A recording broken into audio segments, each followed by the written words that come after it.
शिव के बारे में ऐसा कहा जाता है कि भगवान शिव त्रिलोक के आदि और अंत के देवता है, जिनके आगे दुनिया की सभी शक्तियां असफल है। लेकिन क्या आपको मालूम है आखिर भगवान शिव का जन्म कैसे हुआ? उनकी माता कौन है? उनके पिता का क्या नाम है? उनकी कहाँ से शिक्षा प्राप्त की और उनने किसको शिक्षा का दान दिया? अगर नहीं तो चलिए इस वीडियो के माध्यम से हम आपको इन्हीं सभी के सवालों के जवाब देने वाले हैं, इसलिए प्लीज वीडियो को एंड तक बिना स्किप किए जरूर देखना।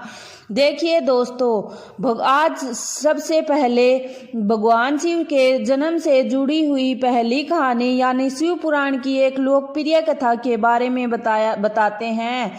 शिव पुराण के अनुसार भगवान शिव को स्वयंभू माना जाता है, जिसका मतलब है कि भगवान शिव का जन्म स्वयं ही हुआ। यानी इनसे एक बात तो साफ हो जाती है कि भगवान शिव की कोई माता नहीं है और ना ही कोई पिता है। इसके कारण भगवान शिव पंच तत्वों से भी परे हैं, जिसके कारण इनकी मृत्यु का कोई भय नहीं है और उनकी मृत्यु कभी नहीं हो सकती। अब बात करते हैं विष्णु पुराण में बताई गई भगवान शिव के जन्म से जुड़ी हुई एक कहानी के बारे में। विष्णु पुराण में बताया जाता है कि भगवान शिव विष्णु के माथे से निकले तेज के कारण प्रकट हुए थे और उनकी नाभि से निकलते हुए तेज से कमल पर विराजमान ब्रह्मा जी का जन्म हुआ था। मगर दूसरी ओर भगवान विष्णु के जन्म के बारे में शिव पुराण में बताया गया है कि एक बार की बात है जब भगवान विष्णु अपने घुटने मार रहे थे, उनके घुटनों से निकलने वाले मेल से श्री विष्णु जी का जन्म हुआ। अगर ऐसा हुआ तो विष्णु पुराण और शिव पुराण एक दूसरे से बिल्कुल अलग है। इस कथा के अलावा भगवान शिव के जन्म की एक और पौराणिक कथा काफी ज्यादा पॉपुलर है, जिसे शायद आपने बड़े बुजुर्गों से सुना होगा। अगर नहीं तो आपको सुनाते हैं। बता दे कि एक बार की बात है कि जब भगवान विष्णु और परम ब्रह्मा के बीच एक बहस छिड़ गई थी, आखिर इस संसार में सबसे महान कौन है। जब भगवान विष्णु और भगवान ब्रह्मा जी इस बात को लेकर बहस कर रहे थे तो एक जलते हुए खंबे में महादेव उनके बीच आए और वह दोनों इस रहस्य को नहीं समझ पाए। तभी अचानक एक आवाज आई जिसमें कहा कि जो इस खंबे का छोर ढूंढ लेगा वही सबसे महान है। ऐसा सुनते ही ब्रह्मा जी ने एक पक्षी का रूप लिया और खंबे का ऊपरी हिस्सा ढूंढने निकल गए। वहीं विष्णु जी ने वारा का रूप धारण किया और खंबे का अंत ढूंढने निकल गए। बहुत देर तक खोजने के बाद दोनों में से किसी को भी खंबे का छोर नहीं मिला। दोनों हार मानकर वापस आ गए। इसके बाद भगवान शिव अपने असली रूप में आए और फिर भगवान विष्णु और ब्रह्मा जी ने यह मान लिया कि महादेव ही सबसे महान और शक्तिशाली है। इससे भी बड़ी शक्ति इस दुनिया में कोई नहीं है।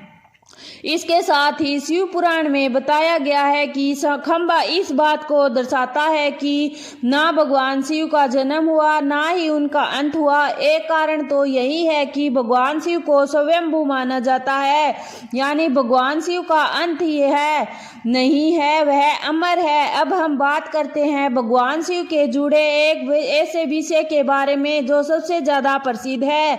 क्या भगवान ब्रह्मा भगवान शिव के पिता है? जी हाँ, उनकी यही कहानी लोगों के बीच काफी प्रसिद्ध है। तो आपको बता दें आखिर किस प्रकार भगवान शिव ने ब्रह्मा पुत्र के रूप में जन्म लिया। इसके पीछे विष्णु पुराण में एक पौराणिक कथा है जिनके अनुसार जब धरती आकाश पाताल और कहीं पूरा यूनिवर्स पानी में डूबा हुआ था, तब भगवान विष्णु के अलावा कोई भी देव या प्राणी संसार में नहीं थे। तब भगवान विष्णु ही जल सतह पर अपनी शेष नाग पर लेटे हुए नजर आ रहे थे, जिसके बाद उनकी नाभि से कमल की डंडी पर ब्रह्मा जी प्रकट हुए। और जब भगवान ब्रह्मा और भगवान विष्णु इस यूनिवर्स से संबंधित बातें कर रहे थे, तब भगवान शिव प्रकट हुए और इसके बाद ब्रह्मा जी ने उन्हें पहचानने से इनकार कर दिया। इस कारण भगवान शिव रूठ गए और उनके रूठ जाने के कारण भगवान विष्णु ने उन्हें दिव्य दृष्टि प्रदान भगवान की। ब्रह्मा जी को भगवान शिव की याद दिलाई। इसके बाद ब्रह्मा जी ने अपनी गलती का एहसास हुआ। शिव से क्षमा मांगते हुए उन्होंने उसे अपने पुत्र के रूप में पैदा होने का आशीर्वाद मांगा, जिस कारण से भगवान शिव ने भगवान ब्रह्मा जी की प्रार्थना को स्वीकार करते हुए उन्हें आशीर्वाद दे दिया। लेकिन इसके बाद जब भगवान ब्रह्मा ने इस सृष्टि की रचना की तो उन्हें एक बच्चे की जरूरत पड़ी। तब उन्हें भगवान शिव को आशीर्वाद ध्यान आया। इसके लिए भगवान ब्रह्मा ने तपस्या की और बालक के रूप में भगवान शिव उनकी गोद में रोते हुए प्रकट हुए। और आपको बता दें कि यह भगवान शिव का एकमात्र बाल रूप है। जब भगवान ब्रह्मा जी ने उनसे रोने का कारण पूछा तो उन्होंने बताया कि उनका कोई नाम नहीं है। तब भगवान ब्रह्मा ने भगवान शिव का नाम रुद्र रख दिया, जिसका मतलब है कि रोने वाला। इसके बावजूद भी भगवान शिव चुप नहीं हुए, इसलिए ब्रह्मा जी ने उन्हें दूसरा नाम दिया। शिव को वह नाम भी पसंद नहीं आया, फिर वे चुप हुए और इस तरह शिव को चुप करने के लिए भगवान ब्रह्मा जी ने भगवान शिव को 108 नाम दिए, जो रुद्र, सर्वभाव, उग्र, भी, पशुपति, ईशान, महादेव जैसे नाम थे। शिव पुराण के अनुसार उन्हें यह पृथ्वी पर लिखे गए थे। इसके बाद की बात आती है श्रीमद् देवी महापुराण की। तो श्रीमद् देवी महापुराण में भगवान शिव की माता और पिता के बारे में बताया गया है।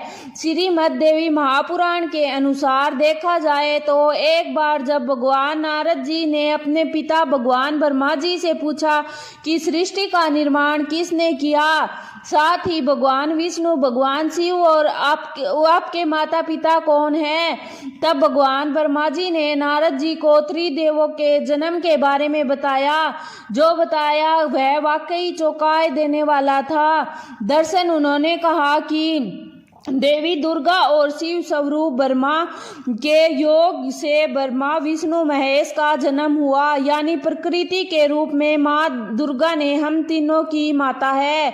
ब्रह्मा यानी कल सदाशिव हमारे पिता है। इसके साथ ही श्रीमद् देवी महापुराण में भगवान शिव और भगवान विष्णु, भगवान ब्रह्मा के बीच में हुए झगड़े की एक कहानी मिलती है, जिसके अनुसार एक बार श्री ब्रह्मा जी और विष्णु जी में झगड़ा हुआ और दोनों में बहस छिड़ी हुई थी। तब भगवान ब्रह्मा ने कहा कि सृष्टि को मैंने बनाया, मैं ही प्रजापिता हूँ, जिसका जवाब में भगवान विष्णु जी ने कहा मैं आपका पिता हूँ, क्योंकि आप मेरी नाभि से निकले हुए कमल से पैदा हुए हैं।